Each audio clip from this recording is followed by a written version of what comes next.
سے پہلے اللہ رب العزت نے ہم سب کے لیے ہر چیز کا بندوبست کیا. ہر چیز ہمارے اس دنیا میں آنے سے پہلے ہم کو تیار ہی مل گئی. یہ اللہ کی نعمتیں ہیں جو ہمارے لیے ہر طرح کی عیش و آرام کے ساتھ زندگی بسر کرنے کے لیے ہم کو یہاں پر میسر ہوئی. اللہ رب العزت نے فرمایا میں نے تمام بندوں کے لیے نعمتوں کو پیدا فرمایا ہے. اگر تم میری نعمتوں کو گننا چاہو تو گن نہیں سکتے، اگر شمار کرنا چاہو تو شمار بھی نہیں کر سکتے. اتنی بڑی نعمتیں اللہ رب العزت نے بندوں کے لیے پیدا فرمائی. اس دنیا کے اندر کم و بیش 1,24,000 انبیاء کرام اس دنیا کے اندر تشریف لائے. ہر نبی کو نئی شریعت دی گئی، ہر رسول کو نئی کتاب دی گئی، نیا پیغام دیا گیا، نیا طریقہ کار دیا گیا کہ وہ امت اس نبی کی پیروی کرے، اس کتاب کے تحت زندگی بسر کر کے اس دنیا کے اندر رہے.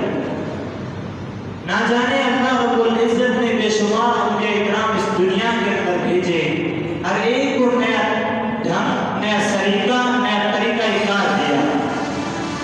3 بڑی شریعتیں، ایک شریعت حضرت موسیٰ علیہ السلام کو دی، ایک شریعت حضرت عیسیٰ علیہ السلام کو دی، اور ایک شریعت ہمارے آقا حضرت محمد مصطفیٰ صلی اللہ علیہ وسلم کو دی.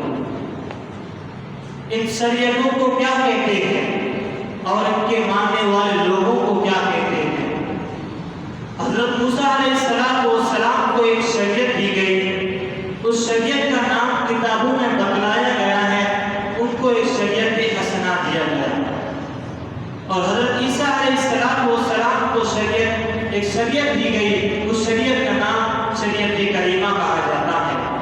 حضرت عیسیٰ علیہ السلام حضرت موسیٰ علیہ السلام کے بعد حضرت عیسیٰ علیہ السلام کو شریعت دی گئی. ان کے بعد ہمارے آقا حضرت محمد مصطفیٰ صلی اللہ علیہ وسلم کو ایک شریعت دی گئی، اس کا نام خود اللہ رب العزت نے قرآن کے اندر فرمایا اِنَّكَ لَعَلَىٰ خُلُقٍ عَظِيمٍ، ہم نے آپ کو خلق عظیم سے نوازا. یہ 3 بڑی شریعتیں ہیں. پہلی شریعت حضرت موسیٰ علیہ السلام کو دی گئی. یہ کیوں شریعت دی گئی؟ یہی ہمارا مقصد ہے کہ جس پر ہم چل کر ہم اپنے آقا کو راضی کر سکتے ہیں، جس پر چل کر ہم اپنے مولا یعنی اللہ رب العزت کو راضی کر سکتے ہیں، جس پر چل کر ہم اپنے منزل مقصود تک پہنچ سکتے ہیں، جنت تک پہنچ سکتے ہیں. حضرت موسیٰ علیہ السلام کو ایک شریعت دی گئی. اس شریعت کا کام کیا ہے؟ اس شریعت کے ماننے والے لوگوں کو کیا کہتے ہیں؟ اس کا لائحہ عمل کیا ہے؟ ان کو ایک شریعت دی گئی، اس شریعت کا نام شریعت حسنہ کہتے ہیں.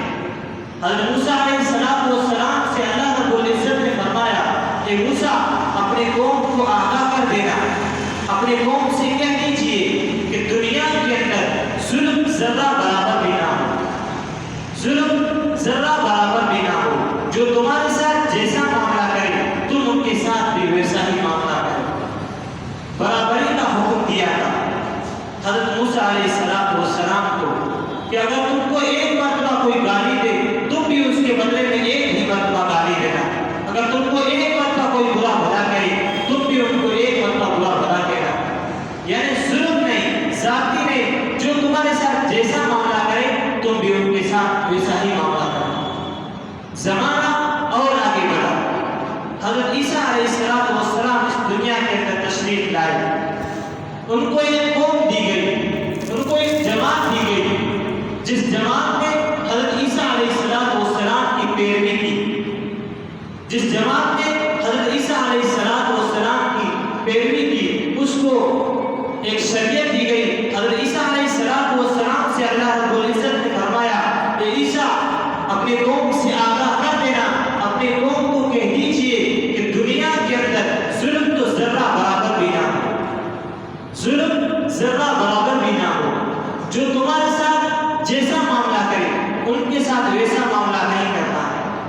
اول تو یہ ہے کہ جو تمہارے ساتھ زیادتی کرے تم اس کے معاف کر دینا، درگزر کر دینا، تحمل کا ثبوت دینا، صبر کر لینا، آگے سے باہر مت ہو جانا، آستین مت چڑھانا، تیور مت بگاڑنا، لڑنے کے لیے آمادہ مت ہونا، بلکہ صبر کر دینا۔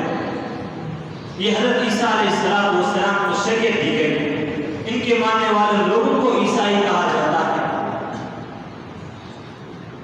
یہ تھی حضرت عیسیٰ علیہ السلام کی شریعت، جس کے اندر ظلم تو نہیں، اول تو یہ ہے کہ جو تمہارے ساتھ جیسا معاملہ کرے ان کے ساتھ تم ویسا معاملہ بالکل نہیں کرتے۔ زمانہ اور آگے بڑھا، زمانے نے وہ منظر دیکھا جس کے لیے یہ کائنات سجائی گئی، یعنی ہمارے آقا حضرت محمد مصطفیٰ صلی اللہ علیہ وسلم اس دھرتی پر تشریف لائے۔ ان کو کون سی شریعت دی گئی؟ ان کو ایک شریعت دی گئی جس شریعت کا نام میں نے قرآن کریم کے ایک تلاوت سے ان کو بتایا کہ ان کو ایک شریعت دی گئی۔ اس شریعت کا نام خود اللہ رب العزت نے قرآن کے اندر فرمایا، اِنَّكَ لَعَلَىٰ خُلُقٍ عَظِيمٍ، میں نے آپ کو خلق عظیم سے نوازا۔ اللہ رب العزت نے حضور علیہ السلام کو ایک شریعت دی گئی۔ اس شریعت کا منہج کیا ہے؟ اس شریعت کا لائحہ عمل کیا ہے؟ اس شریعت پر عمل کرنے والے لوگوں کو کیا کہتے ہیں؟ اس شریعت پر عمل کرنے والے لوگوں کو مسلمان کہتے ہیں۔ اس شریعت کا منہج کیا ہے؟ اس شریعت پر عمل کرنے والے لوگوں کو کیا کہتے ہیں؟ ایک میں نے حدیث شریف آپ کے سامنے پیش کی، سِلْمًا قَطَعَكَ وَاعْفُ عَمَّنْ ظَلَمَكَ وَأَحْسِنْ إِلَىٰ مَنْ أَسَاءَ إِلَيْكَ۔ اس حدیث کے اندر اللہ رب العزت نے حضور علیہ السلام کے واسطے سے ہم سبوں کو اس شریعت کا مزاج، اس شریعت کا منہج سمجھایا۔ سِلْمًا قَطَعَكَ، اس شریعت کے اس حدیث کے اندر ہماری پوری شریعت کا نچوڑ کہ محمد حضور علیہ السلام سے نہیں کہا، بلکہ ان کے واسطے سے ہم سب کو کہا کہ یہ لوگوں جو تمہارے ساتھ جیسا معاملہ کرے تم کو ویسا معاملہ نہیں کرنا ہے۔ سِلْمًا قَطَعَكَ، جو تمہارے ساتھ رشتہ ناتا توڑے تم ان کے ساتھ جوڑو، جو تمہارے ساتھ رشتوں کو توڑے تم ان کے ساتھ جوڑو، جو تمہارے ساتھ برا سلوک کرے تم ان کے ساتھ اچھا سلوک کرو۔ وَاعْفُ عَمَّنْ ظَلَمَكَ، جو تمہارے ساتھ ظلم کرے، زیادتی کرے تم اس کے معاف کر دو، صبر کرو۔ وَأَحْسِنْ إِلَىٰ مَنْ أَسَاءَ إِلَيْكَ، اور ان کے ساتھ حسن سلوک کرو۔ یہ حکم ہم سب کو دیا گیا ہے۔ ہماری شریعت جو حضور علیہ السلام کو دی گئی، اس شریعت کا منہج، اس شریعت کا لائحہ عمل، اس شریعت کا طریقہ کار یہ ہے کہ جو تمہارے ساتھ رشتہ توڑے تم ان کے ساتھ جوڑو، جو تمہارے ساتھ تعلقات کو ختم کرنا چاہے تم ان کے ساتھ تعلقات کو جوڑو۔ وَاعْفُ عَمَّنْ ظَلَمَكَ، دوسرا جملہ فرمایا وَاعْفُ عَمَّنْ ظَلَمَكَ، پہلا جملہ سِلْمًا قَطَعَكَ وَاعْفُ عَمَّنْ ظَلَمَكَ، جو تمہارے ساتھ ظلم کرے، زیادتی کرے تم اس کو صبر کرو، اس کو معاف کرو، اور آگے بڑھ کر وَأَحْسِنْ إِلَىٰ مَنْ أَسَاءَ إِلَيْكَ، ان کے ساتھ حسن سلوک بھی کرو، ان کے ساتھ حسن سلوک بھی کرو۔ یہ تین جملوں کے اندر ہم سب کی شریعت کا مزاج، ہم سبوں کی شریعت کا منہج ہم کو سمجھایا گیا۔ کیوں سمجھایا گیا؟ کہا کہ پہلے تو وہ لوگ جن کے تعلقات تمہارے ساتھ خراب ہو گئے، کہ محمد آگے بڑھیے، ایسے لوگوں کا دامن سنبھالیے جس کو تم بار بار سلام کرتے ہو لیکن ان کی طرف سے کوئی جواب نہیں ملتا۔ اے محمد آگے بڑھیے، ایسے لوگوں کا دامن سنبھالیے جن کے ساتھ تم نے بار بار سلام کرنے منانے کی کوششیں کر بھی لی لیکن وہ ماننے کو تیار نہیں ہے۔ کہ محمد آگے بڑھیے، ایسے لوگوں کا دامن سنبھالیے، وہ سوال کا جواب دیں گے، آپ سلام کیجیے۔ یہ ہم سب کو شریعت دی گئی کہ ہم کو سلام کرے کوئی نہ کرے لیکن ہم کو سلام کرنا ہے۔ ہمارے ساتھ اگر کوئی ظلم کرے تو ہم بھی اس کے ساتھ بدلہ لینے کی کوشش نہیں کریں بلکہ اس پر ہمیں صبر کرنا ہے۔ کبھی وقت آئے مدد کا تو ہمیں اس پر بھی ہم کو مدد کرنی۔ یہ شریعت عظیمہ کا مطلب، پہلی شریعت حسنہ، دوسری شریعت کریمہ، تیسری شریعت عظیمہ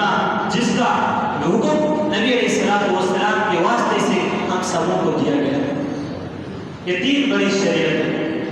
اللہ رب العزت نے اس دھرتی پر کم و بیش 1,24,000 انبیاء کرام کو بھیجا۔ یہ 3 بڑی شریعتیں جو میں نے آپ حضرات کے سامنے پیش کی۔ عزیزو، ہم سب حضور علیہ السلام کے پیروکار ہیں۔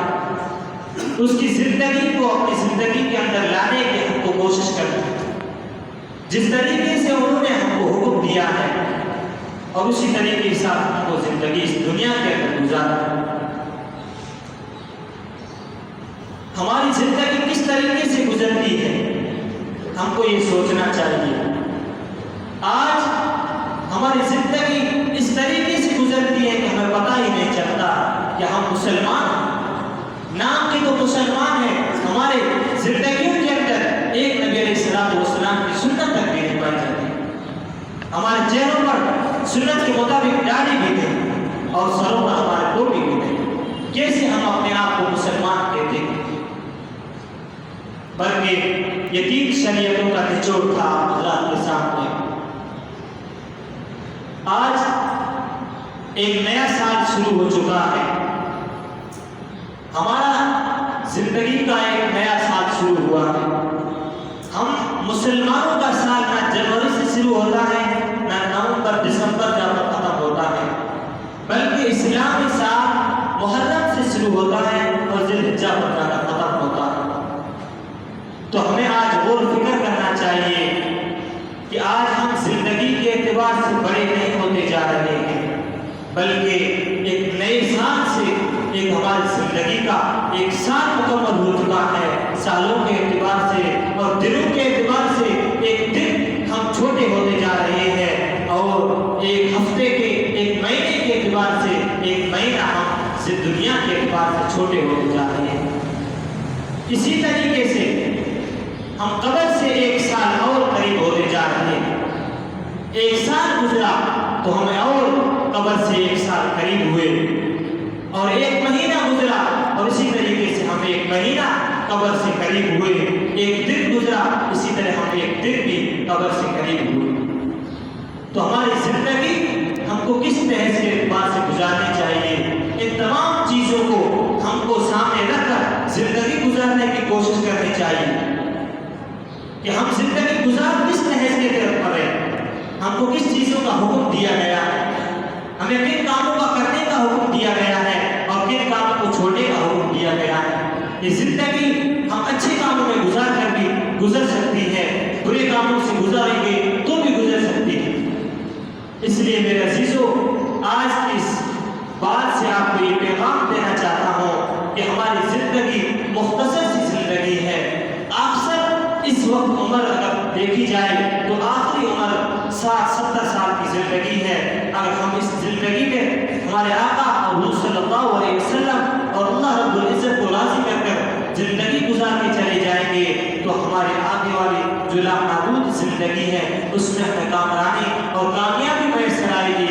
اس لیے میرے عزیزو، یہی ہمارا اصل منزل مقصود ہے جس سے ہمارا آقا اور مولا راضی ہو سکے۔ تو ہم سب آج کی اس نماز سے یہ آغاز کریں، عزم مصمم کریں کہ انشاءاللہ تعالی آخری اثر تک، آخری زندگی کی شام تک ہم کبھی اللہ کی نافرمانی نہیں کریں گے، اللہ کے حکم کے تحت زندگی گزارنے کی کوشش کریں گے۔ اللہ رب العزت ہم سبوں کو سننے سے زیادہ حق کرے۔